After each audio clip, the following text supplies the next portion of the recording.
seek out new life and new civilization, to boldly go where no man has gone before.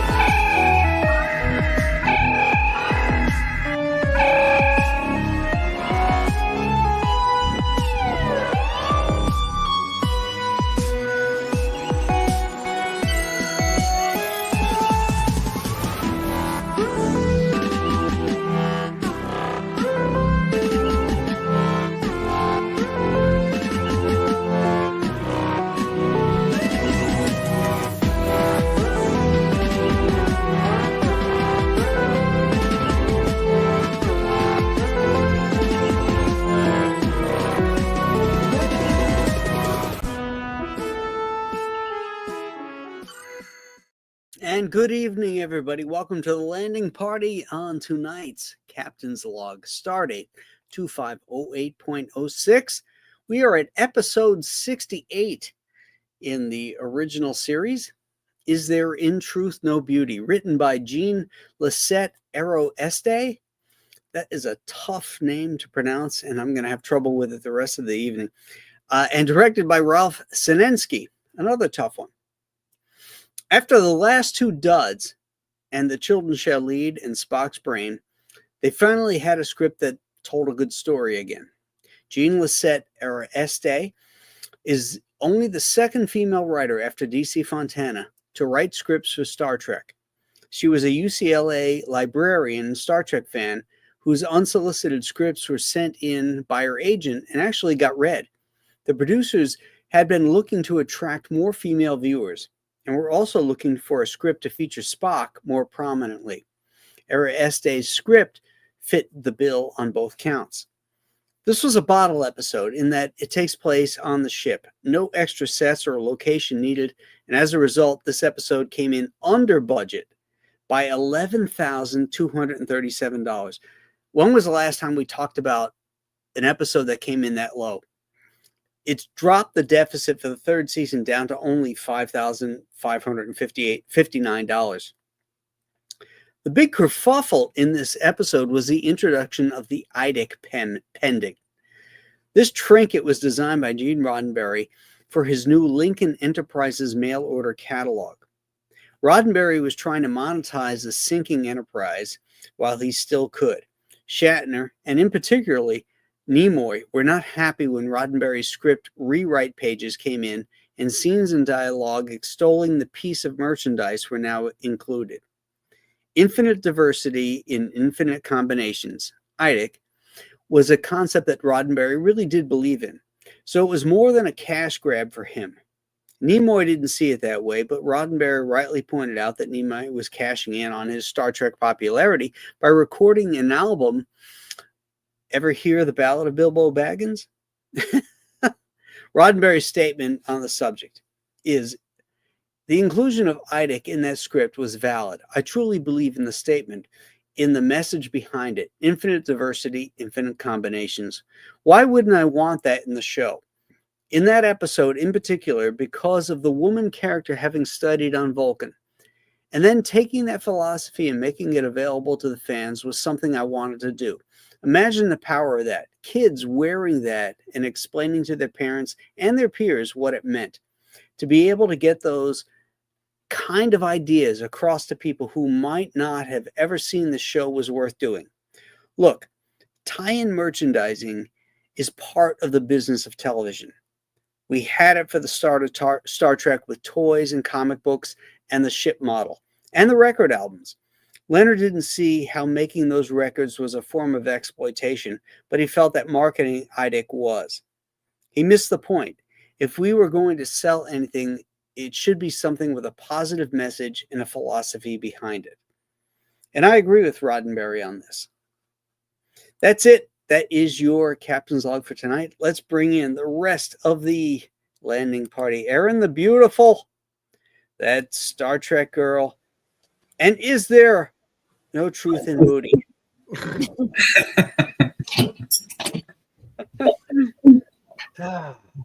Well, here we are again. I have to say, like many episodes of the third season, after viewing this again, it's not as bad as I thought it was. I told you. Yeah. Star Trek Girl was right. It had a message. There was some characterization going on. There was some really nice scenes in there. I still don't love it. It's not one that comes on and I'm like, oh, I got to watch this. But I do appreciate intellectually. I appreciate that the themes that were explored in this episode. Yeah, I think some of the stuff was a little forced. The whole idea of was it Amanda? Was that her name? When she's at the dinner and stuff, and everybody's toasting her, and she's a woman Hitting of on her. incredible beauty, and it's like you guys are really kind of going a little hard on her too fast, but. Well, you would think it was like Helen Roy sitting at their table. Yes, exactly. Talking about how hot she was. Yeah, exactly. It really and felt nobody like, can tell she's blind. She's not looking at anybody. It's like sitting at dinner with Ray Charles, and she's like, I don't know if I agree with that, but I definitely agree that they were hitting on her way too much. "Oh, they telegraphed the blindness way too early." Standing there like with hard-ons, like in front of her. But and then I mean, the way they're toasting to how beautiful she is and everything, and she's attractive, clearly. Yeah, but she looked better in this one than she did in the other one. Yeah, well, she's clearly younger. Really? Yeah, I think she's better with light hair compared I like to the her dark hair color better dark. Yeah. Really? I think she looks better blonde. Yeah, I like it dark. That's I just think me. she was red. Wasn't she red in the other one? Strawberry blonde. what was the other episode she was in? With Zargon. Or Yeah, Sargon. with Sargon. Right. Yeah. Yeah, I didn't like her. Dr. Ann Mulhill or Yeah, something. I can never fathom why they don't just choose another actor. Like, why do you have to use the same one that was in a previous episode? It's so jarringly obvious. Like, but whatever. Well, she's a good actress, though. I will give her that. Yeah. She pulled it off. Yeah, the casting director, they actually wanted Jessica Walter for that role, and for some reason she couldn't do it. Who's but that? They kept Jessica Play Walter, Misty for me. Play right? Misty for me, and what was the TV series that Ron Howard produced with Jason Bateman? And right. She was the mom in that. Yeah, she's the mom. Yeah. Ozark. No. The one that Ron Howard produced. Yeah, it was a comedy. It was really an oddball comedy. It was really good. Oh, it was hysterical. Yeah. Will Arnett was in it. Yeah, they were brothers. He was Job, the brother. I never watched it. Oh, come on. Somebody in the chat knows. Come on. Yeah, come on, chat. You guys got to know this. What's the name of that show? Yeah. Oh, Arrested Development. That's it. Arrested Development. Okay, yeah. Thank you, Spaceman. Yeah. Jessica Walter was in that too. She's freaking hysterical as the alcoholic mother. But they couldn't get her, huh? This episode is so they're all so like enamored with her, and it's interesting because I get why they're pushing the contrast because the ambassador is so supposedly so hideous. Right. They try to we get glimpses of it, but all I saw was attractive flashes of light. I didn't see anything ugly in that flash of light, but they're trying to push the contrast. That's because you were wearing your visor. That's a good point because they did sort of oversell her beauty and oversell his ugliness. It was almost like they're pushing it too hard. It's like we get it. Well, they even go. Well, the whole thrust of it is even that the other guy, the guy who was one of the designers of the Enterprise. Yeah, Marvin. He was just obsessed with her. Yeah. Like just so obsessed with her, and I just thought it was so potent. Like it was weird because the scene with him and her in her quarters was like a little stage play. I felt like I was watching something Broadway. Right. But then he's like, it reminded me of that scene with John Hamm and Kristen Wiig when she tells him she's seeing somebody else, and he's like, "Oh yeah, but can he do this?" And he starts playing with her nipple because he goes in and he says, he goes, can anybody else make you feel like this? And then he leans in and he kisses her. And she's standing there, like completely unaffected, devastatingly uninterested in him. Yeah. You know, but obviously they had a relationship before that or something. She said, "Oh, I've always been honest with you." Yeah. But clearly he, you know, somewhere he didn't get over it. That's for sure. Somewhere along the line, they must have done something. You know, yeah, obsessed. You know? Yeah. Well, it's interesting because before we discovered you were hiding in the back room, Ron, Graham and I were talking about how the actress is just not, she's not appealing. She's attractive, but she's not appealing person. She's so cold and so got such a hard edge to her, but she was perfectly cast for this character because that's exactly what this character was. I mentioned last week when you brought this episode up, I said I thought Spock would have been a perfect mate for her. Yeah, exactly. She was also, studied on Vulcan for years. Well, yeah, I forgot about that part of it, because I hadn't seen this episode in so long that she had studied on Vulcan, and that really made perfect sense for her sort of jealousy towards Spock. They had this, she was so familiar with how Vulcans were, and there was some. And they mentioned in the script that Spock turned down the opportunity. Mm-hmm. Right. So he was second best. Yeah. Isn't that always the case? So that's an interesting take on it too. Yeah, Anna sucking on the sippy cup like a baby. She's Listen, I'm really upset. I had wanted this Starbucks cup. This is totally off topic, but you brought it up. So it was a matter of time, but go ahead. My favorite color is yellow, and it was the cutest, like sparkly yellow cup from Starbucks, but they sell them for $30, and I'm not going to pay $30 for a cup. It went on sale for 90% off, so I got it super cheap. I love this cup. And then last week when I left to go meet Peaches' friend, the little bottle holder on my stroller broke, and it flipped it over, and it got this giant crack in it. I thought it was fixable. It wasn't. It spilled all over my car. It was great. But after trying to salvage this cup, I finally gave in, and I bought myself a new sippy cup from Target, and it is yellow. And yes, it looks like a child's cup, but I don't care. So thank you for bringing that up. There you go. There it is. Picture her just leaning back like she's in a crib with her feet up.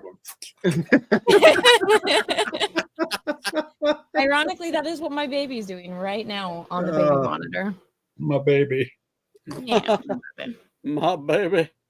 How back to the show? How absolutely overconfident is Kirk? Well, let me distract her for a few minutes. Oh, yeah. He just thinks so much of himself. Yeah, He's just gonna fall all over all. Well, to be fair, all the guys know that is the one good thing Kirk is really good at, considering Bones has commented. He's like, "Oh, all of my friends look like doctors, and all of Kirk's friends look like you." In that one episode. But you know what? We make fun of that aspect of Kirk, but when you look at the first season, he didn't tag anybody in that first season. Second season, there's a couple. The third season is when he really goes wild, and he's like, my Enterprise is getting canceled in about 6 weeks. I'm gonna tag everything. So the interesting part about it is that they write episodes with that kind of stuff in it because of Shatner, not because of the character. Because they would never be able to pull that off with Captain Pike. You know what I mean? Right. Yeah. If Jeffrey Hunter was the captain in this episode, for instance, you couldn't imagine him going, well, let me see to getting to her and distracting her a little bit and then going down. Well, he's a different type of guy. Well, yeah. That's my point. You don't send in Q when it's probably right. They're probably writing episodes with Shatner's charisma in mind for that reason. Because maybe. I mean, but this woman here who wrote this thing, really, she was a Star Trek fan, but and a librarian, but so she So this was her fantasy. Yeah, this could be like her fantasy type thing, because she's fallen in love with this character. It's almost like a fan fiction type thing.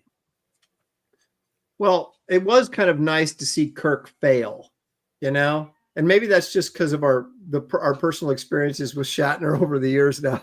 But it was like I see him up there, he's going for it, and he's leaning in to kiss her, right? And she kind of pushes him away.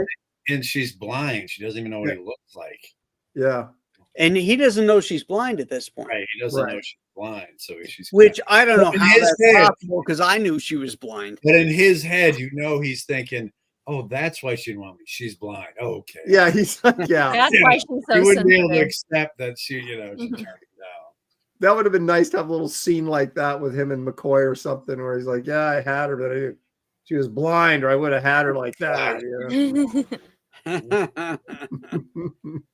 There was some good stuff at the dinner party. I liked how Kirk was, sort of like this captain host to her being there, but I don't know why she deserved all those accolades. Is the thing, I mean, she's second best. Spock was the first choice. And I just, it's a minor nitpick for a mediocre episode, but for a third season episode, it actually is better than, almost anything that's come before. Yeah, I agree with Aaron on that. When I started watching it, I was like, yeah, actually, this is because you're more focused on the thing with a critical eye. You start focusing more on the positives and negatives. So it's rather than just taking a visceral reaction, seeing it for the first time and forgetting all the little things that you weren't paying attention to. Now, paying attention, you start saying, well, that's an interesting idea. Like I thought the idea of a creature that is just so that's formless, but it's so ugly that we just go mad seeing it. That was an interesting concept. Again, there's a lot of great concepts. And it's all classical concepts, because the writer, was a librarian and was well versed in Shakespeare and in historical novels and Roman and Greek, what's the word I'm looking for? Tragedies. That kind of stuff. Mythology. Thank you. And that's where the Medusa comes from. The Medusa in Greek mythology was the hideous thing with the snakes on its head that would turn people into stone. Well, this one drives human beings crazy. Well, I thought there's a couple moments I liked when Spock was sort of possessed by him, and he kind of got that, he was getting some emotional responses, and it was kind of interesting. And I really liked the scene where Kirk went in there and confronted her for being hating Spock and not really trying to help him. I thought it was a great scene. He was trying to paint the ugliness of the Medusa with words. Yeah. That was really a great the fact that it was I thought it was really compelling, the idea that she might have made him forget to put the visor back on. Yeah, because she was he even admitted that she was a better telepath than he was. Right. So the idea of that I thought was pretty intriguing and compelling. Like because that's what jealousy does. Like first the guy offs himself, or dies because he was so jealous, he goes mad, and then now she's jealous, and all the things that jealousy brings people to, the petty, and they miss the opportunity to make the Medusa green, like a green-eyed monster. Just saying. Well, then there's that.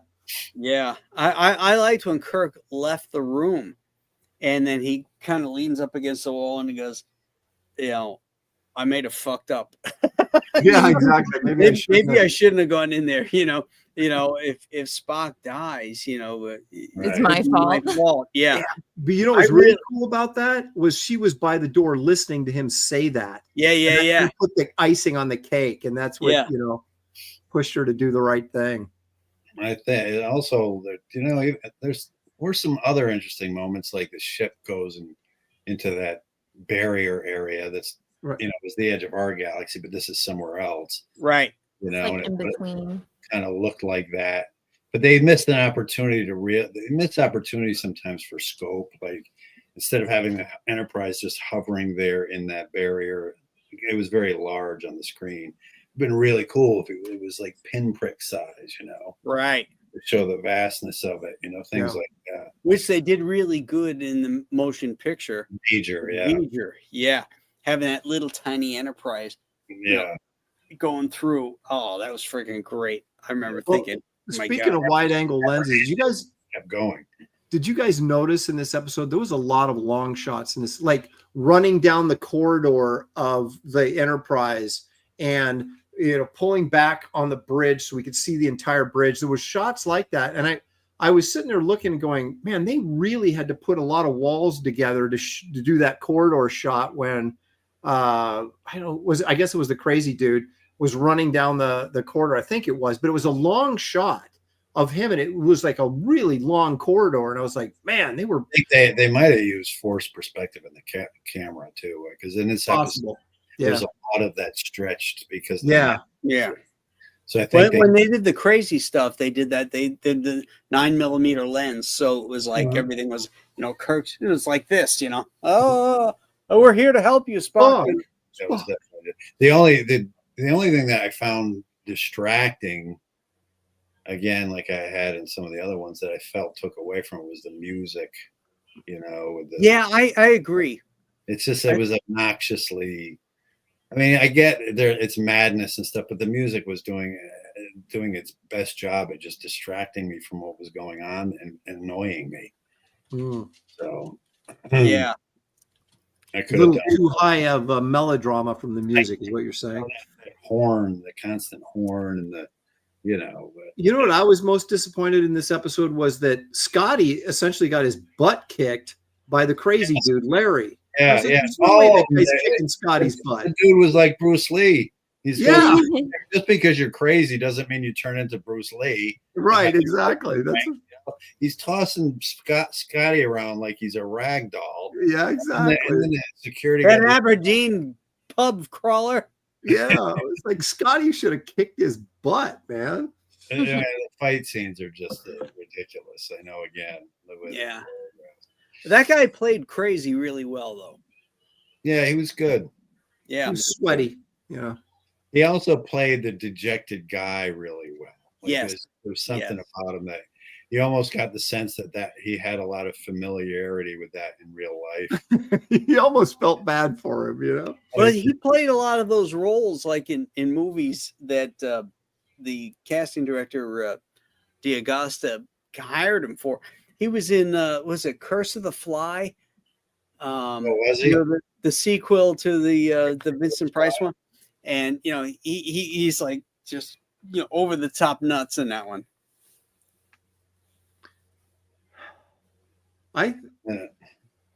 Did you guys notice? And I don't know. I'm starting to, because I've seen these so many times. I'm starting to notice, like Ron was saying, like these little tiny things that you overlooked before.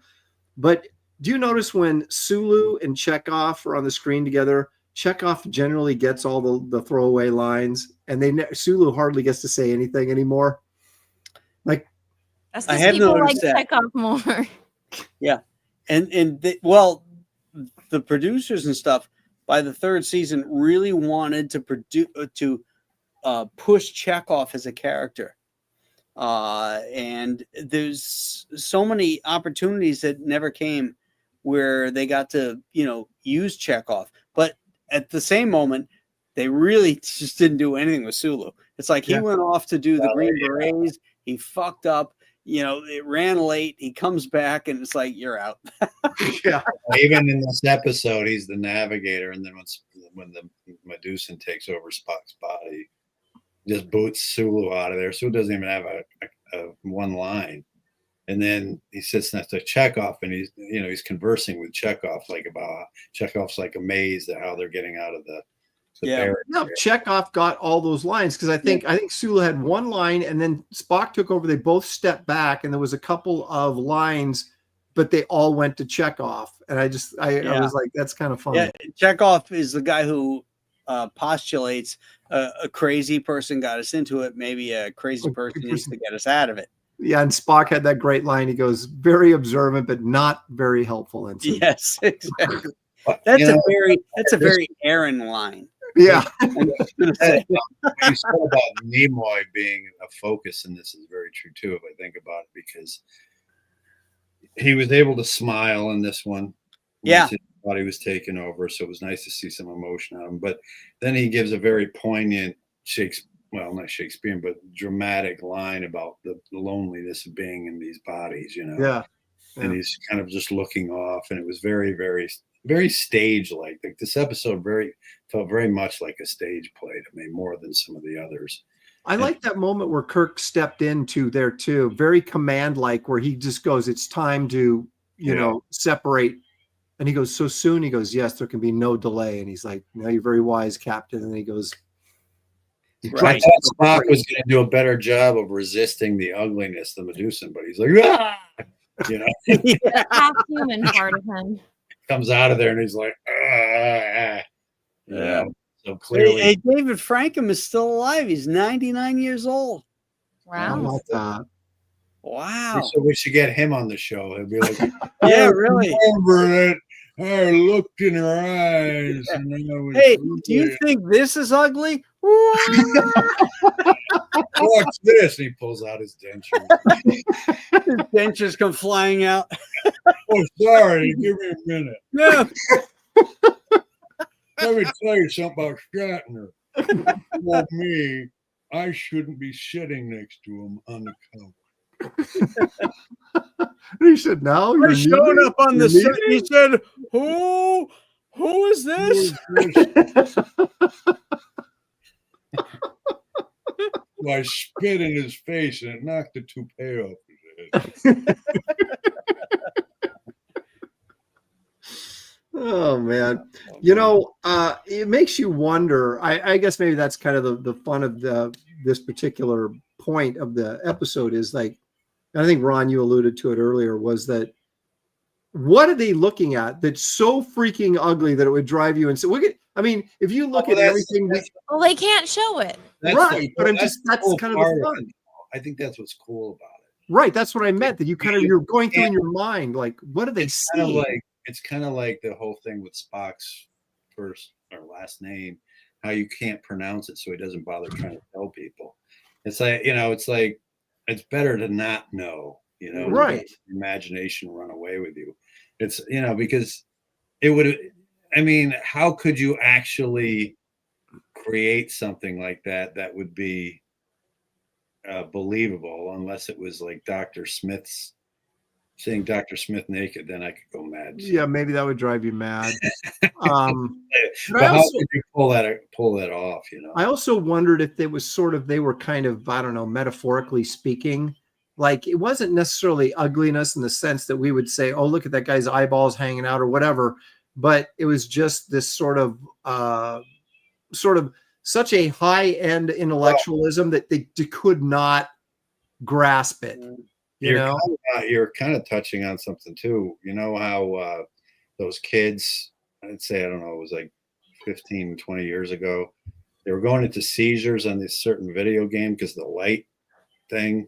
Oh, yeah. Yeah, it could have been something like that. Maybe it was just the sequence of lights that this thing was emanating was misinterpreted as ugly, but it was just driving people mad because of the seizures the light was giving. Yeah, I thought, Baggins and Banshee for the win there. Yeah, because I thought they and we mentioned this earlier, that they spent way too much time trying to pound in the fact that, he's super ugly, she's super beautiful, this is super ugly, and I think it would have been kind of, I don't know, to me it was more like maybe they should have approached it like, you just can't, you look at it, it will drive you mad. It wasn't necessarily something that was so ugly you couldn't look at it, but it was just something you could, and kind of left it open. But I know they were trying to push that beauty ugly thing, but without, I don't know. It didn't really get. Yeah. Aaron, what is your definition of seriously ugly? How would you describe it? Well, if I had written this episode, I would have just Because said, it's hard for you to not be anthropomorphic about it. You know what I mean? What if Oh, what that's if true. the Medusan looked like an amalgam of the View? Oh my god. No, you know what? They don't even have to do that. All I have to do is watch them individually. And Yeah, Yeah, and you all go of a sudden you mad. go mad. but because they portrayed it with these like the lights and all this kind of stuff, I was thinking, do we really have to push the ugliness? Just that the fact that whatever this being is, this energy in there is something that is too great for the human mind to comprehend, and it just, you get the same result. But I didn't, like you said, putting like human characteristics on it and saying this is ugly. I don't know if that was the right descriptor for what we were. I think that's a good point, though, because it's like, it's something the human brain can't comprehend. Right. And ultimately, when we look, I mean, all you have to do is look out into the universe these guys are sailing around in. We take it so for granted. They're just sailing through the stars, going from planet to planet. Like it's zoological space universe where there's all these. But man, when you really look out there, we don't know what the fuck is going on out there. Like we weren't meant to be looking out and seeing galaxies and millions of galaxies and all these and everything that's out there. It's just we weren't meant to comprehend it. Well, just bear in mind that our sense of space is based upon our solar system. Yeah. And our solar system, the spacecraft, what was it, the Voyager, just left our solar system not that long ago. Yeah. But it's still within this galaxy. The galaxy is think about immense. it in space. It went from here to here. Right. Yeah, exactly. And then and then it's the size of the universe. Right. I mean, it's not really space travel. We've just gone as far as we're capable, humanly capable. Yeah. It's crazy enough, though, when you look at that shot that it took of Earth that Carl Sagan, I think, or showed, where it showed this little dot caught in a sunbeam, and that's Earth, and it was taken by Voyager. Right. So far out that Earth is just this little dot. It really is. That's when it really struck me that we are doing things that I don't know how to explain it. Like we're turning into these gods who are able to look back at our world from where it's microscopic by sending the information back to us. And I'm surprised. It drives me mad thinking about what it is out there. You know what I mean? Yeah, the scope is so huge and we're so tiny, and it's this infinite. Yeah, I mean, when you really Zeus looking at it would be like, or Galactus, and Earth is this big. I mean, what our eyes are witnessing. That's what we've been able to do, and yet we're just so tiny on there. Well, it's kind of like the ending of The Incredible Shrinking Man, right, Graham? Where it's just like he just keeps getting smaller and suddenly becomes this infinite universe within the universe. It just blows your mind. I don't know if you guys have ever seen this, but this really encapsulates the immensity of not only our universe, but the microverse. Where it keeps pulling back. And then you see how small we are.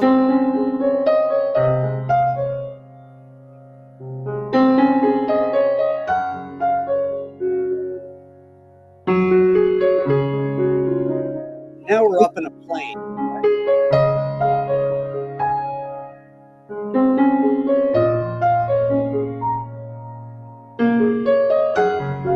I like the peaceful music, whereas if you played the theme song to Jaws, this would have a different feel completely. Ron, you're muted.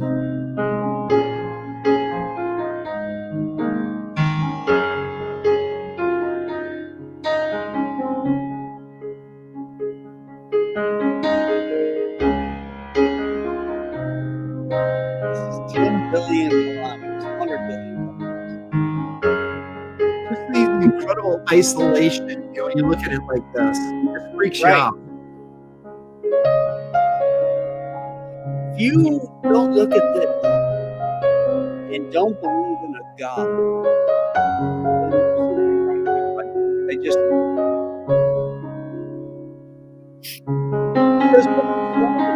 It's the Milky Way, It's right? just a big cosmic accident.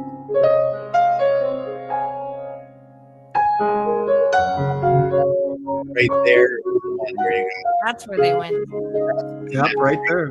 Freaks you out, right?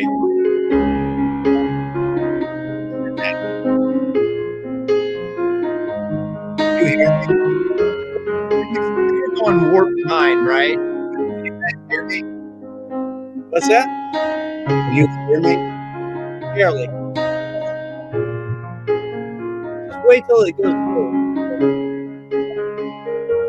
Here is where we go the other way. This is the microverse. Mute the music, Graham. See if you can talk over it.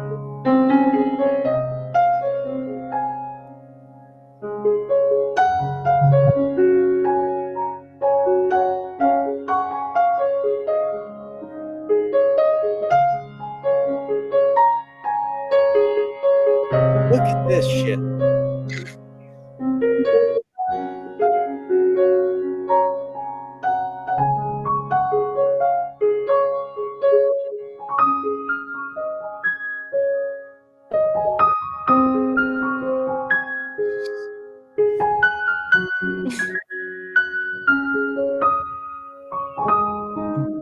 Right now. Well, if you look at it, you realize that when they get far down into the atomic area, there's as much space between atoms, I guess, as there is. I forgot what the comparison is, but Right. It's like thousands of miles, Right. 2,000 miles You- or something between each which atom. is similar to what we see in outer space. Right. Yeah. Yep. So it just keeps going and going, and it keeps going probably even further from there. And it's the only thing that you realize that maybe everything there's no beginning or end. It just is, and that's the hardest thing to comprehend. Yeah. Because nothing can't really, it can't really be nothing. It just that makes Right. you just can't. Yeah, it doesn't go this far and then become nothing, right? I mean, You know how they try to stop particles from working in the Hadron Collider and all these things. These particles refuse, like they try to create nothing in this vacuum, and it doesn't work. It's like they keep stripping these electrons and these atoms and stuff, and it doesn't. It rebuilds itself because nothing can't be. It's fucked up, Right. man. We're able to Well, actually it's like you go back to the Big Bang Theory. Something had to collide. Something had to start. You can't have it start from nothing, But there was still unless you have a creator that has started it from nothing. Yep. well, It's like we're trying to look outside. All we know is our physical world and our physical limitations.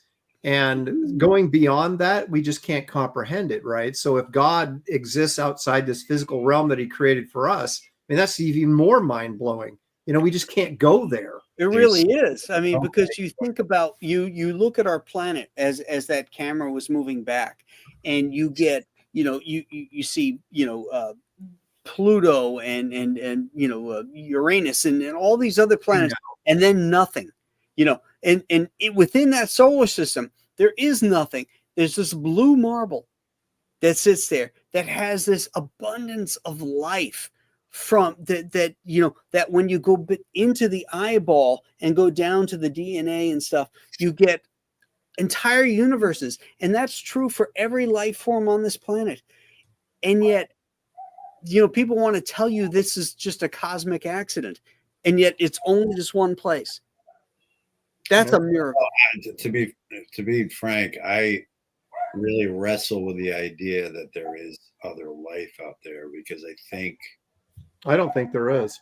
I question that too. I just think because of the conditions and the odds, not just of on this planet, but even our distance to our moon and the tides it creates and the distance to the sun, the fact that Jupiter is right in the right spot, all these things had to happen. That's right. Well, now let me tell you, have you seen the new Fantastic Four movie? Yeah. So what do you think about his plan to move the Earth? After everything you just said, it drives me crazy. To do well, what? let's wait a second. I didn't hear that. What did you say, Anna? To move the Earth. hold Well, on. oh yeah, I know. With Reed, I I'm like, was this just- I guy's was the like, oh my god. stupidest Reed Wait, Richards how ever. can, Anna, how can you deny that's not a great premise when he was able to move an egg from here to there? If you could do that, you should be able to move an entire planet. I mean, it's just simple. The same, Well, Come the on, egg girl. doesn't. had The same egg exact survival does reaction. not depend on all these different variables that He Ron moved just an went egg. over. And the idea that you can move the Here. entire planet anyway, through, and everything, everybody's going to be all intact, and he's going to move the moon with it, and it's just absurd. The whole It thing was it drove me Hey, crazy. now hang on a second. Yeah. Well, isn't this half this episode supposed to be Fantastic Four? Yes, we are transitioning now after Okay. that to Oh, Fantastic yeah, that's Four. right. So, fans, we are on the Fantastic Four. Well, do we need to grade our Star Trek episode before we go into We Fantastic should. Four? You're right. Thank you, Aaron.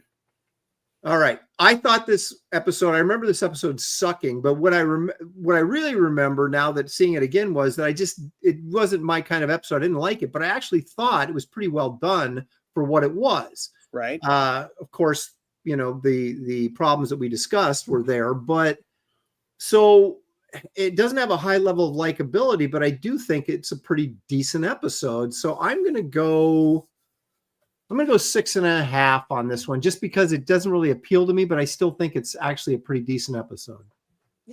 There you go. All right, Anna. All right. I actually really like this episode. I've always liked this episode. I like the plot twist. I like the premise of it. I like that there's that dynamic with Spock, as well as with Kirk trying to do his thing and epically failing, which is hilarious. And then when That you is figure out why. That is nice. I think it's funny. I know a lot of people think this is like so serious, but I always laugh throughout this entire episode, especially knowing It's a comedy for Anna. it is. It is a comedy. I really like it. I will give it either a 7.5 or an 8. Ooh, wow. Wow. Look at that. All right. All right. Ron. Ron's gonna be the opposite of me. Come on, Booty. What have you got for us? Why would I be the opposite of you? And it's not about Because you and I are always the opposite. That's not true at all. Just Oh, on yeah? the edge of yeah, no, actually, I like this episode more than I thought I would, and more than we all probably thought we were all. Yeah. I think it's a solid. It has a lyrical quality to it. The music annoys me a bit, but it has a lyrical, and it was like watching a really good play. And I felt like the whole, it was very deep. I mean, it had some good layers in it, and statements about jealousy and romance and rejection and beauty and ugliness. And, I thought it was, whoever that girl was, I thought it did seem like a different writer for the show. And, if I, the whole madness thing and that, that droning trumpet that they use, it just annoys the hell out of me. But everything else, I actually kind of liked. I have to push aside the ridiculous fight scenes, the technical aspects of some of it, Right.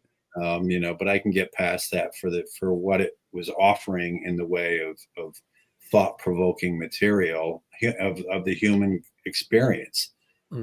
What it means to feel things and to react to physical beauty as opposed to emotional beauty.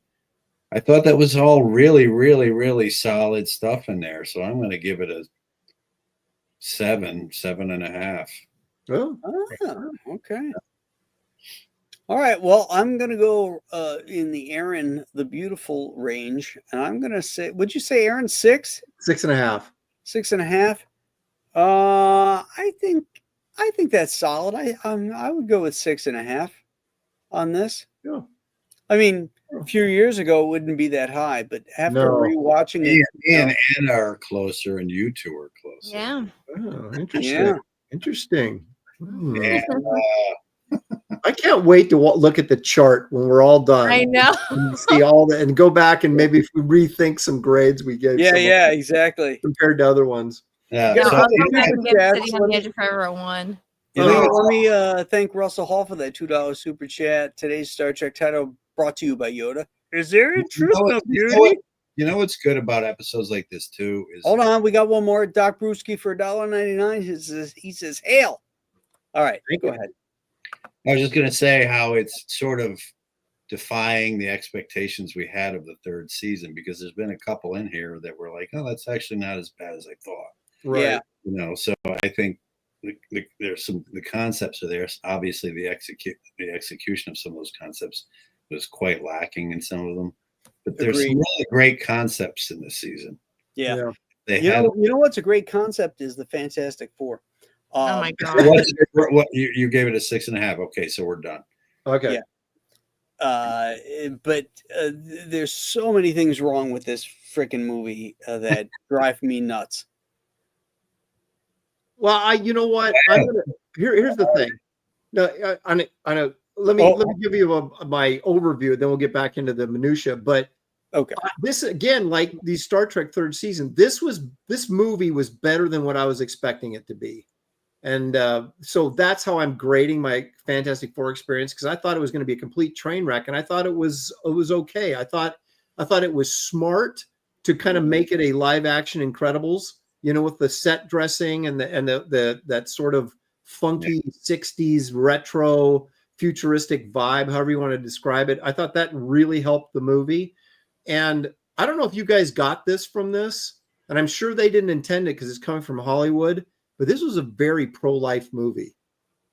It was. That's what I was going to tell you guys last week before you saw it. That was one of the reasons why I liked it. And I agree with you, Graham, on a lot of that stuff, believe me. But it was worth going to see for that reason, because I actually, when I was sitting there, I was really happy with the nuclear family angle of it. And positive message. And it really made me feel like, wow, the culture's kind of shifting back. Remember, Graham, I said how these fuckers on the left, they're gonna make things more, and then they're gonna take credit for things going in a better direction. Right. Yeah. Put it in a movie like that. But it's regardless, I thought it was a good message there. And I really enjoyed it, I mean, it still had its moments, I think what bugged me probably more than anything was that Sue Storm herself was able to push Galactus through the thing. And this is Galactus we're talking about. He eats freaking planets for breakfast. She couldn't stop the Silver Surfer, but she could stop Galactus. Exactly. You notice that? Well, she did stop the Silver Surfer. She, bashed her around when they. Let me ask you this, and let me posit a different writing technique here. So we have Sue Storm, who they introduced to us early on in the film as pregnant, right? And that's the great thing. And then they reveal to the FF, and you're pregnant and everything. Oh, okay. So by the time Galactus comes, she goes out into space and she's out to here. Yeah. Now, what pregnant woman is going to go out on a faster than light travel spaceship to get into battle with this galactic planet eater? Okay, so that's one thing. Yeah. Here's how and the fact that Reed let her go too. Yeah, and Reed let her go. Well, yeah. Well, here's how it should have gone. We don't know as the audience she's pregnant. She goes out into space, which now makes sense because she's part of the Fantastic Four. Galactus scans her and reads the baby in her. Now he knows there's the power, there's what he's looking for, and that's the reveal that she is pregnant. She comes back to Earth, and now she knows she's pregnant. Or she goes out to space. We don't see any of that, but then they come back, and the big reveal is that Galactus got her pregnant. Better him than That's Pedro. why Franklin is one of the most powerful beings in the universe. Right? He wants that boy. So he's coming. And you know what? What world is it that they live in that they have faster than light travel, but they got to record things on records? I just thought that was kind of that kinchy little, retro futuristic, like Herbie had like the VHS tape was like what they put in. Yeah. I liked that because it was just crazy. I just like the craziness of it. But to me, that was stupid. That Johnny Storm, for some reason, who, by the way, isn't Johnny Storm. He's just a cipher. I longed for the Chris Evans Johnny Storm. where he was a, kind of a Well, you know, pain in the ass, a dame chaser, a hot rod kind of guy. This guy had no personality. We didn't know anything he had about personality, but they were literally, because he even looks like him, patterning him after Robert Downey Jr. It's like even the way he delivered jokes and everything was very, very much like, and he looks like him. He looks like Yeah, Robert. but he didn't have a person. What could you say about Johnny Storm? Well, they told you he liked girls, Right. but we never saw him chasing I mean, girls. in that aspect, but I'm talking about just his quips when he, things he would say, Yeah. back and forth in the dialogue. But I know what you're saying. And let's get to my favorite character, the Thing, who was completely emasculated in this thing. This guy was the mopiest character in there. They did all this work to make him look like a perfect Kirby character, which was fantastic. And then they do stupid things like they introduce him to this girl as a plot point that goes nowhere. Mm-hmm. Who cares? Who cares? Well, I think they might have been setting up for a future sequel or something. You don't make excuses for future shit. It was always about Alicia, but that's fine because they're, they changed. There should have been some connection with this girl other than the fact that he goes back to see her once. I think they were kind of alluding to it. I think they're look, don't forget, he's a gigantic orange rock creature. I mean, it's not that easy for him to just all of a sudden strike up a romance with a girl. It's as easy as the writer makes it. Yeah, I get it, but it's as easy as the writer makes it believable. Yeah, well, it wouldn't necessarily be that believable. Yeah, if the girl just fell head over heels. The reason it was believable with Alicia is because she was blind, and then you find out later that she didn't care because she could feel him, and then she felt. Yeah, and that's all great, but why not do that? Well, because they changed, they just changed the character. I don't know why. Well, they changed it for no reason then, because it doesn't go They changed anywhere. the Silver Surfer for no reason. So the only thing you can argue is that it's a one of their alternate universe things again. No, they changed the Silver Surfer for a reason, and that was they could hire another female actor. Well, yeah, I know. Well, wait a minute. Now, hang on a second. That's the excuse they're giving, and the fact. Here's where you're right, though. But here's where it was bugging me too. Is like Shala Bal is a single mom on Zenlaw, and she said, "Where the hell is Norrin Rad?" That's where they lost me on it when they did that shit, and then and then Sue. But as far as Ben having a little bit of a connection, that made more sense to me. I thought they handled it pretty well. That was a scene that was useless and didn't need to be in the movie. Why? It didn't go anywhere. It didn't do anything. It didn't enhance his character, and it didn't introduce her. I agree with that. I thought it was a nice way to see him, like the way he went over to. It did enhance his character because he went up, the way he went in front of the kids and he lifted the Volkswagen, he played with them like he was going to throw it at him. End of scene. Character, and she was part of that because she was a school teacher. So it was like they were showing what he was like on the Yancey Street, that kind of amongst the people, and that he did enhance his character. They had a little bit of a connection with this woman. I didn't find anything wrong with it at all. I thought it was actually. I'm not saying it's wrong. I'm just saying it didn't go anywhere. It didn't. Well, it's a 2-hour movie, and there was a whole lot of other ground to cover. I mean, I don't think it had to be a story about the Thing and this romance with this woman, but it was going somewhere, and that was enough. I mean, you could tell there was something there, a little bit of a connection. And I thought it was good for his character because it humanized him. Because it makes you realize he's more than just this monster on the outside, but he still has these connections with people. I can think of half a dozen ways to do it better. Well, I'm sure you could, so could I, but I didn't think it was so egregious. Yeah,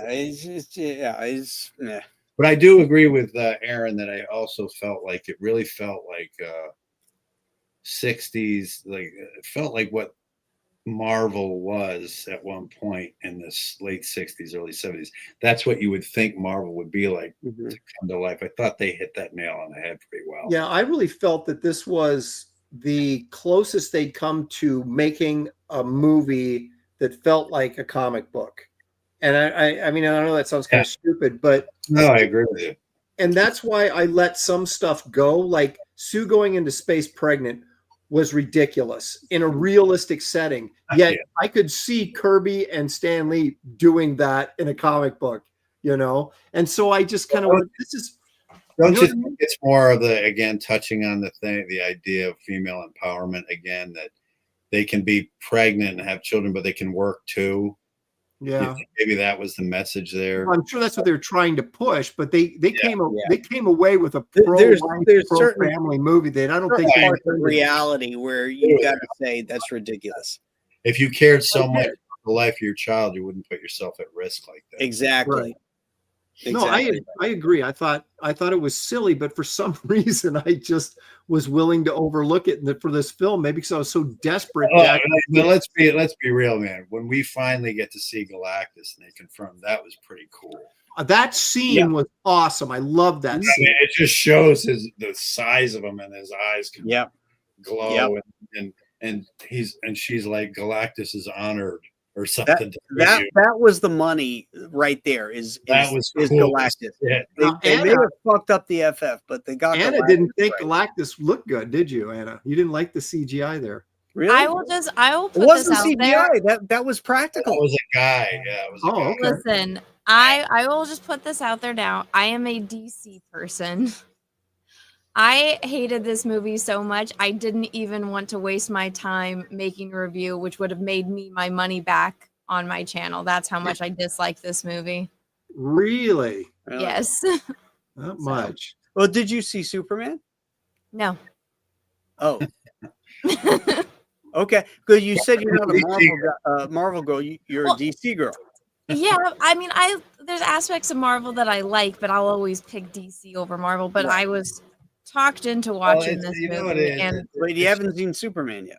I have not seen Superman. All right, just two completely different takes on superhero mythology. I mean, Superman, one of our archetypes that are just the ultimate expression of ego in a way, whereas Marvel are archetypes that are based on, like, Captain America's soldiers and Thor's hammer's utilitarianism of men, and there's it's just different. It's a different take on mythology, but it's really just a choice you make which one you like better. I think Marvel. I like them both. I don't think you have to make it. I do too. I don't really have a preference. I love Superman, but I also love Thor, which was, he was spin-off from Captain Marvel, really. The Hulk is the atom bomb, and it's just all metaphors. Yeah. Thor is a metaphor for utilitarian electricity, how we harnessed electricity and old myths, and then Captain America is the soldier mythology, But but with DC, there's nothing there like that. You know what I mean? Where it's a metaphor for anything other than Superman is just the ultimate expression of what we could possibly evolve for, what our aspirations. Right. Well, Batman is a tale of sacrifice and revenge. Green Lantern, depending on which one you're talking about, is like Silver Age Green Lantern is a space cop. But is it a metaphor for anything in the human experience? Not really. It's just he's just a cool character. It's a really creative idea. You're reading of them, What's that, Anna? I said it depends on which story you're reading. Yeah, I'm just talking about the character itself. Yeah, the basis of the character. Well, anyway, regardless, I like them both too. I do too. Getting back to this FF movie, if we may, for a minute. Please, thank you. Again, now see, Graham is very much into the FF. I'm very much a superficial fan of the Fantastic Four, so I'm not in. I mean, people were telling me how much this movie sucked because Johnny can't fly as fast as a Silver Surfer and all this. And I'm like, I don't care about any of that. But no, I came in with expectations, negative expectations, and almost none of them were met. So that's why I came in with a more positive feeling. Like, I thought Sue Richards is going to dominate this film and she's going to be the in charge. And she was, but she really wasn't. And Pedro was, I thought, okay. He was awful. I hate him, but you know what he did do? He was too soy in this movie. He didn't have the presence to command this team. And that really showed. He was just too wimpy in that regard. Yeah. But his struggle with being this intellectual giant and trying to connect on a human level with his wife, I thought was really good. And it reminded me of, okay, this is why the Submariner came in and swept Sue off her feet, because Reed is just like that. He just they did that. They did that in the other FF ones too, with Ian Gruffold and I didn't like that casting in that movie at all. That's true to the I comic. love that It's cast. also true to Really? It was so much better, man. Yeah. Really? See, I liked Sue, Especially Rise of the Silver Surfer. That movie is actually damn good. If you put today's special effects and that Thing costume on Michael Chiklis, that movie is a freaking 100%. The Rise of the Silver Surfer was pretty badass. Yeah, it was so cool to see him come to life and watch the way they did John Buscema poses and stuff. They even used the thing I came up with, but I didn't get any fucking credit for it. Oh, I know what you mean. Where he like goes into the board. I had this whole idea how he could just morph the board in and out of himself. See, that always reminded me of a little scene in Labyrinth when like David Bowie goes over the thing. Are you talking about when he goes into the board? Yeah. That's what I thought it was. Like it just morphs through it. Yeah, Ron ripped that off from from Labyrinth. That was my favorite movie. Yeah, he's a big Labyrinth. I saw Labyrinth too. I love that movie. Remember the big white dog? Oh wait, no, that's not Labyrinth. That's not Labyrinth.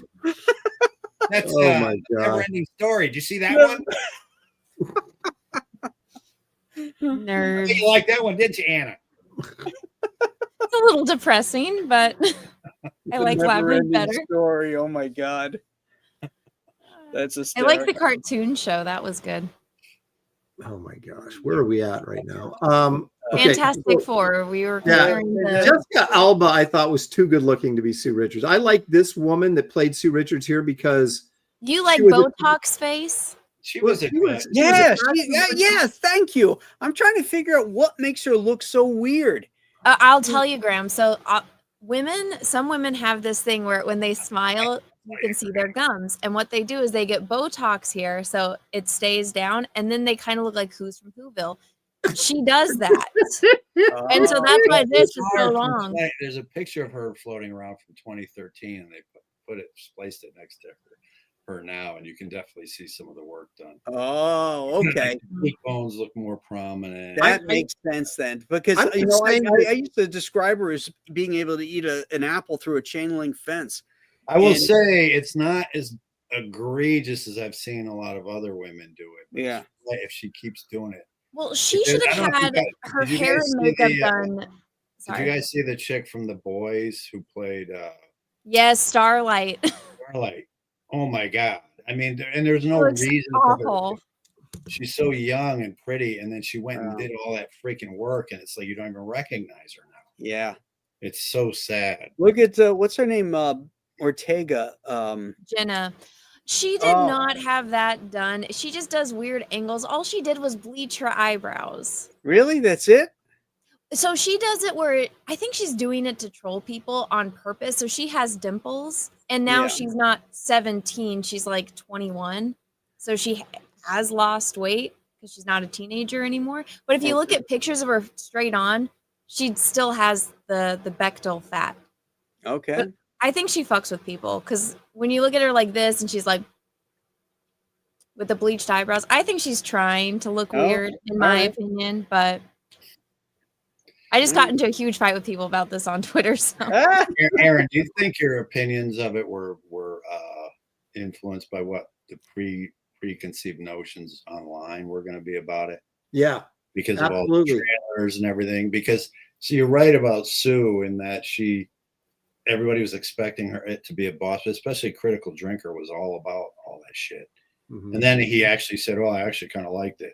But she was like you said, but it was in a way that she was just the glue that held right, which a lot of them can be, So I thought it was effective in that regard. I thought, when she announced she was pregnant, the happiness they all showed and everything. I like the way Ben kind of just was studying them, and he's like, "Are you pregnant?" Just by the way they were behaving. I thought that was pretty cool. Well, you know what? Here's the thing, though. The first two acts are amazing. The backstory, the way they explain the backstory, and they introduce really cool FF back history, like the the ghost, The what's red ghost. the red his ghost and his monkeys. super apes. Yeah. You know, that was so cool. Showing the basically the cover from FF #1 where the Right. mole creature comes up. Yeah. All that backstory was great. Then we find out. Then we have the introduction of the Silver Surfer. Very excellent. We have them go into space. Okay, we got pregnant Sue going. That's stupid. But the sequence where they go into space and meet Galactus is amazing. Mhm. Those 2 acts right there are primo Marvel movies, which would stand up with any of the first phase Marvel movies. It's when they get back that the movie shits the bed Yeah, and Well- goes completely off the rails. it's once they try to figure out how to defeat Galactus and Yes, the solutions they come up with. it becomes the Fantastic Boar yeah. Yeah. at that point. You know, Well- and it's just a game of whack-a-mole at this point where they're, everything they try, he's just, but and the idea that he would be so determined to get Franklin that way, physically like that, just walk through New York and look for him. Mhm. I found that a little unbelievable. Like, Yeah. They Yeah, didn't why really, physically show up? Why not do it from space with his powers? yeah, and use the Silver Surfer, or use the Silver Surfer. Yeah, right. They said we have to figure out a way to lure him down to the planet. Next thing you know, he's walking on the planet, and you're like, wait Yeah. a minute. using their Right. own baby as bait, like and Yeah, I mean, it's like he could have. Yeah, I know, I agree. only they But- could have made the eggs go from here to here, but instead be a planet. One of the things, here's the problem, I think, and Anna, you alluded to this in your tweet, I think, or I talked to you at San Diego, that it was just really boring to you. It was really slow and boring, and they wasted Yeah. a lot of time doing nothing when that could have been spent on the characterizations that are Yeah. driving Graham Absolutely, crazy. 100%. You want to know why? Absolutely. You want to know why? You're 100% right. Because the final solution that finally got rid of Galactus was what they could have come up with to begin in Right. the first place.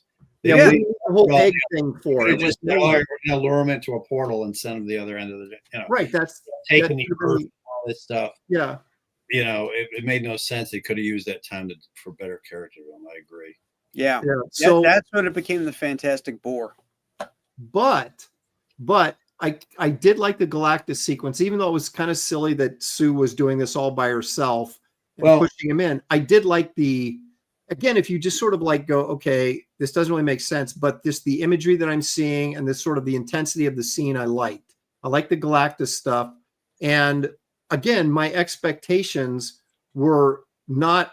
negative expectations were not met at all. And that also uplifted my opinion of this film. Yeah, Yeah, here's the other thing though: is Galactus being so depowered by the end of it, like where he can't fight Sue. The only excuse I can come up with in my brain is like in the John Byrne FF, it took Thor, Doctor Strange, Iron Man, and a couple of the other heroes to take down Galactus and stop him from feeding, so he kept getting smaller and weaker till he finally falls over into a building. Because he's just too weak and he's dying because he can't eat. That's the only way I can rationalize that she was able to defeat him, is that he wasn't able to eat Earth. Mhm. And we know that when Galactus doesn't eat the planets, his energy gets less and less, and he also was increasing and decreasing in size throughout when he's walking through Manhattan. He's like the size of the Empire State Building. Then he's just, not too at all. And then at one point he was, the size of a celestial. It looked like, I don't know. I hated the idea of, and again, there's no reason for this. The Thing is completely hairless, but then all of a sudden he's growing a rock beard. Now, there's no They have to story conserve point. energy. What's that? They have Well- to conserve energy, so he can't shave anymore. Again, I was Not the like guy. he can't get a file and file was- it down. I was Well, the why one. should it grow at all? He doesn't have hair growing. Well, you still grow a beard even though you don't have hair growing. I shave it. You do. Oh yeah, I have hair growing. Oh, I shave it. Mm. All all right, never mind. my hair is thinning, and I'm trying to grow it long again because I don't have much Yeah. time. Yeah, quit showing off, Ron. Jeez. I know mine's just going like crazy. Yeah, that was just a stupid idea. That didn't make any sense. It didn't. Isn't that Ron's fault though? She points over. Yeah, didn't you draw that Ooh. beard? Wait a minute. Didn't Barry Smith do Well, his it wasn't my idea. It was the writer's idea, but I was the first one to draw. Hang on a second, though. Didn't Barry Smith do a Thing story in Marvel Fanfare where the Yes. Thing grew? Oh, No, okay. he did not grow a beard. Johnny Storm glued That's straws right. Okay. to him to make him think he could grow a beard. That's That right. was funny. And Okay. that would have been great if they incorporated that into the story, because it would have shown the conflict and the relationship between Johnny Storm and Ben Grimm. Well, in my issue, he grew the beard because he was 3,000 years old.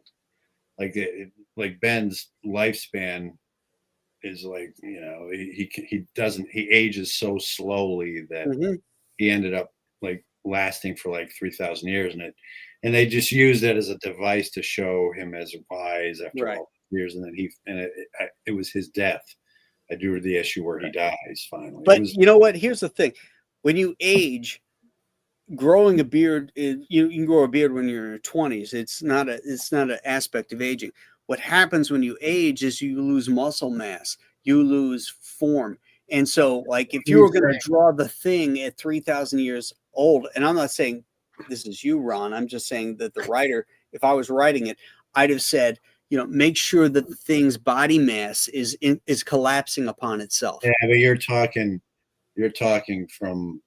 to people who don't lift weights. Maybe that's it. Maybe that's it. Maybe they think that a beard makes you look old, but they weren't doing it to make him look old. It was just wisdom, like Ben's wisdom. Yeah. These are nerds, Graham. All right. Anyway, My so bad. What are we going to do next week? Are we going to do Superman next week? What movie are we going to do? Oh, I I gotta don't go. want to watch it. Don't make me watch it. I'll talk about Star Trek all day with you guys, but I don't want to watch these shitty movies. She can't You gotta handle that title. Graham, Henry's not in there anymore. put FF review in the title. Of the What's that? episode. Put the Put FF review in the title. episode 62, and Did then you guys ever watch Stargate? The movie, watched the or movie. TV show. I didn't watch TV show. I didn't watch the TV No, show. I watched the movie, but not the TV show. Well, if you ever watch Stargate Atlantis, the dynamic between Rodney and Shepard is perfect for Mr. Fantastic and Johnny Storm. And so, like, after watching that versus any movie or show I've seen, it doesn't even come close. Rodney he just embodied what Mr. Fantastic would have been if he was like a fat, nerdy Canadian dude. Just saying. So, Oh, and let me throw this out. It had nothing to do with the movie, but You mean John Byrne? the Mole Man was a complete disaster. Yeah. That guy with sunglasses. Like, are you kidding me? He Could they wasn't not a have put little character. effort in that? That's another thing. He wasn't a character. He was just an excuse to get to Subterranea for the people in New York to evacuate to. Fine, but do something. If you're going to put him on screen, do something with him. If he had been this ugly little troll and he had this relationship with Sue Richards, he could have easily. It would have made so much more sense that this beautiful woman, whether you think she's beautiful or not, she was supposed to be, is controlling this impish little ugly toad man. and put some makeup on him. Give him that Kirby nose and that knowing look. Exactly. It was just, I was like, why are we casting the fat guy from Cobra Kai with sunglasses to be the Mole? Well, wasn't it supposed to be John Malkovich, and then they cut all of his scenes? No, that was the Red Ghost. John Malkovich was the Red Ghost. Okay. Yeah. So I think that actor is an up and coming. He's getting a lot of good. I know, but I don't give a rip. It's like it was just. He's kind of popular now. If you're going to put him in, if you're going to use the character, at least even in a cameo, make it look like make it the character. Yeah. And I just felt like they were like, whatever, just throw him in there. We don't care, And it was like, come on, put a little effort into that. But again, they recreated that FF1 cover with the Mole Man and the Mole Monster and all that. Yeah. They should have, if they're going to do that, then commit to creating, an interesting Mole Man character. It doesn't have to take a lot of screen time. No, it was an annoying aside. It really had nothing to do with the movie, but it still annoyed me that that's how they treated it. So, yeah. Yeah. All right. All Well, right. good night, Despite All all of that, it's already I night. think superficially, you watch this movie without any expectation, and you walk away. For most people, are going to walk away and say, "Yeah, that wasn't bad." And so, and that's Well, how I felt about it. when you put it in the title, Gray, make sure you put spoilers. Yeah. I'll make the point, Aaron, that people are walking away from this movie because within the second week, the ticket sales have just dropped. Yeah. Well, okay, because it's not a great movie, but I think Well, that's it. Word of mouth is getting out. Is that, you know what? This is another Marvel bomb. What was the views on it are pretty what's good, the actually. consensus of Naked Gun? It's like 94%.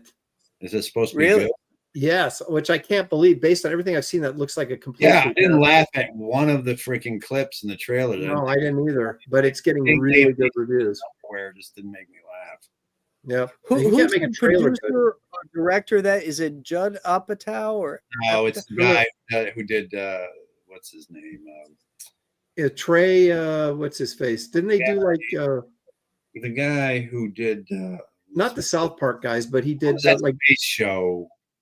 It was kind of based show? on Star Trek. That guy did it. oh Seth. That's oh, the Seth MacFarlane. yeah, yeah. I think he did. Oh, okay. Okay. So, but are we All going to right, well, grade that's this a little- Fantastic Four movie? Are we going to grade the we Fantastic can grade Four it. movie? Yeah, let's grade it. Let's grade it. All right, I'm going to shock everyone. I'm going to give it a 7 because I just, on a superficial level, I really sort of enjoyed it. And I thought there was the pro-life message on there just blew me away, even though I know it was accidental on their part, but it's there and it's pretty obvious. And like I said, I thought it was going to be horrible, and all the things I thought were going to be wrong with it. Like I even thought the female Silver Surfer within the context of the plot worked in this movie. It didn't bother me. It didn't bother me. Yeah, so I'm going to give it a 7. I'm going to give it a 7. All There right. you go. All right. We know Anna Ron? gives it a 0. Well, I'll We'll give come it. back to Anna. Ron? I agree for the most part. I think there were some things that bugged me about it. So more than, but I did enjoy it. So I'll give it a 6.5. There you go. Okay. Well, I have issues. I will give it a 4. That seems generous, Graham. Yeah, I mean, well, 5 is average, is below average. Okay. I'm giving it the 4 based on the fact that they got the thing Kirby face right. And they got Galactus dead on. Seeing Galactus like that was worth it just to go watch. Yes. Yep. That's So most of my 4 points is right there is Galactus. Yep. Yeah. And Anna hated it, so we can assume that it. I don't know what happened to her, but So probably not very less high than rating. 4. Baby's probably crying or something. Yeah. Oh wait, let's see. She says be right back. Okay. Well, okay. All right. Are you going to put it in the title, the review?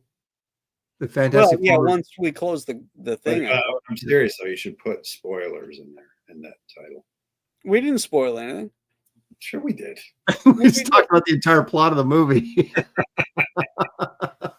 Because We Graham's didn't say anything about That's the whole Galactus ending. dying. Oh wait, okay, now we got a spoiler. Graham's like, how can you spoil something that's already spoiled? Yeah. You know? I gave it a 4, people. It's already spoiled. Well, the drop off on this in the box office is remarkable. Yeah, it's crazy. Which is good because then that means it'll be on TV before you know it. I can watch it again. But it doesn't surprise me because I graded this. There's certain aspects of the Fantastic Four that I love that I want to see, but I'm grading this movie on did I enjoy it as a movie, and from a storytelling aspect and stuff. And when I start seeing stupid plot holes and mistakes and forced situations, it's like it doesn't matter what it is. I don't like it. The part is they could have really made this an event if they took their time. And we're going to make this instead of having it be. The problem with Marvel now is everything is Marvel this, Marvel that. Every freaking incarnation of a Marvel character has been done in the movies now, and so it doesn't feel eventful. Like it would have been really cool if they really took their time and made This could have been the next big thing for them. Yeah, you know, but they focused Unintended. more on they focused more on style, that 60s style, than they did on substance. Yeah, so they had that was good. They had some things in there that were good, but man, Yeah. they just really Well, they needed- didn't even get the style of Sue Storm right. She looked like a woman from 2025, not 1960. She didn't have the hair. She didn't have the makeup. She didn't have the costuming. Mm. That drove me crazy, but I'm a Yeah, and I woman. thought the hair that bugged me a little bit too, because I was Yeah. like, didn't she have more of a kind of a bouffant kind of That- thing yeah, going that- on there? I guess there's some talk that she's going to be a Malice, Mistress of Hate, or something. That remember in the Byrne comic how he made her. She was possessed by something, and then she became Malice, Mistress of Hate. This other character. I don't remember that. Rage's way of dealing with her was by dismissing her and treating everything she says like she was a child. And that drove her nuts and made her so We angry. did that all the way through the series. That's why she was the Invisible Girl. Yeah, the Invisible Girl. Anna, what was your grade for this movie? You got to grade it. I feel like giving it a 4 is too Yes! high, but was that That's your what I guess? gave it. That's what Graham gave it. See, now that's too high, so I'll give it like a 2. Oh, there you go. I did Brutal. not like it. Yeah. I I was thought it like was Anna, what's your favorite movie of all time? Silence of the Lambs. Godfather. God, that's an awful movie. That movie needs to be Thanos snapped out of existence. In your opinion. And the best comic book movie that has ever been made is probably Sin City. Just saying. Oh. I like Hellboy though. I'm just biased because I really enjoy Hellboy. I think Captain America Winter Soldier was pretty darn good. I like Winter I Soldier. thought the very I first don't. Captain America was good. Yeah, Very that's The one scene in that movie that's good is when he's grabbing the helicopter and it's like a shot of his bicep. That's a great scene. Oh, That How was about it. when he's in the elevator? I have Yeah. no memory of that. he kicks everybody's butt in the elevator. When all those guys get in there and he looks around and he finally says, I have no I interest just- in fight scenes. I only I want got to one exploit him for his question. prettiness. "Who Yeah, wants because to he get sees out?" the sweat coming down his temple, and he's like, Yeah, the one guy's temple, and he looks around and he goes, "I got one question. Anyone want to get out?" And then the I shit don't starts. Remember So that great. movie at all? Ron, Aside did you say you liked the first one? I Captain love America. the first one. Yeah, I love that first I movie. Absolutely loved it. It was so true to the comic and really captured it perfectly. yeah. he looked great I in really that liked it. movie. I was really skeptical about. Fine looking man. Yes. Yeah. He is really pretty. I was really skeptical about Chris Evans. Really did a great job with it. He did, because his Human Torch character was so vastly different than how he played Yeah. Captain America. And his Human Torch character was dead on. I loved it. I loved it. It's almost like he's an actor that can Did you guys act. see Deadpool Wolverine? Yeah, What's I didn't that? like it Did you see him in that? Oh yeah, for like 2 It seconds. was great. Yeah. Oh, when he says "flame on," Yeah. No, well, just as he appears and then he's this. It's funny because he was a great juxtaposition for Deadpool because Deadpool's always wisecracking, and that's the way Yeah. Johnny Storm was. And so it's funny that so Deadpool ends up getting him murdered because it's freaking hilarious. I think. yeah. It's a great little scene in there. But anyway, there you go. All right, gang. Next week we have the empath. God, Oh That's God, I episode might be 63. hate sick that next episode. week. I don't even want to watch it. I don't like. I don't watching people either. getting tortured. God, there's no way I'm going into that thinking and coming out going that was better than I thought. There's just no. I know. I don't I even want hate to that watch it. episode It's just so oh, I Well, hate it. okay, well, because I sort gonna of like watch it, that though. one, so Uh-oh. it'll Oh be my No God. way. No. it'll be interesting when I watch it again to see if I I'm gonna still watch feel it that way. again. Listen, I'll watch it again, but I don't I watch it. haven't watched that episode in at least 15 years. It is So my So least- let's all agree to watch it together, Okay. and reevaluate. That's I don't think there's an episode that makes me more uncomfortable than that episode. I just watching everybody get the tortured. way, it's so the way she does it. She has no vocal cords and everything. It's just so annoying. I hate her hair. He's a mime. Oh my gosh! All right, we'll see what All right, happens next week. Yep. Next week. All right, Ken. We'll see you then. Have a good one. Oh, by the way, Escape from Monster Island is closing out tomorrow night.